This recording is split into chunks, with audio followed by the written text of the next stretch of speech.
Նվագախմբի տղաներն այսօր նվագում են ոչ թե Երևանում, այլ Մոսկվայում, ոչ թե գերմանացի մաեստրոյի, այլ Սերգեյ Սմբատյանի դիրիժորական հրահանգներով։ Խաչատրյան, Բաբաջանյան, Մանսուրյան Մոսկվայի սիմֆոնիկ նվագախումբը հնչեցնում է հայկական ֆիլմերի երաժշտությունը։ Սերնդների ընկալումը եւ այն աշխարհայացքը, որը դու կարող ես տեսնել ոչ միայն ֆիլմերում,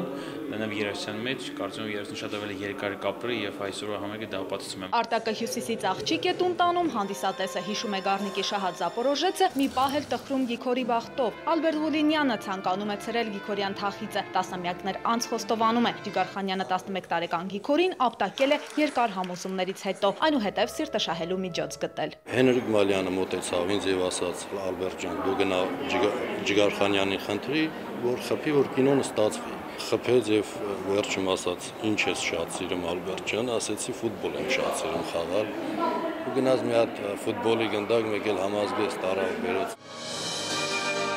Ալեքսանդր Մովսեսյանը Սայաթնովա է հնչեցնում ռուսական ֆիլհարմոնիկի նվագակցությամբ, ապա դաշնամուրին է մոտենում Ռոբերտ Ամիրխանյանը։ Տղամարդիկ են էկրաններին, ուղերձը անձնուրաց ընկերությունն է։ Այսօր տեղի է ունենում այդ մշակութային հոգեզրույցը կինո արվեստի միջոցով։ Մեզ հարկավոր է անպայմանորեն հետևողական քայլերով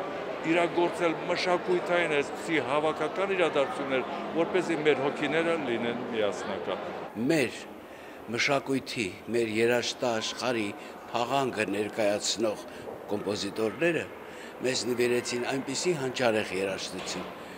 որով մենք ապրում ենք ամեն օր։ Թորիկի երկնքին սևեռված հայացքն ու մանսուրյանական երաժշտությունը հանդիսատեսը դեռ երկար կհիշի։ Մոսկվան հայերեն է երգում։ Մերի Եգորյան, Արտակ Ղևոնդյան, օրակարգ, Մոսկվա։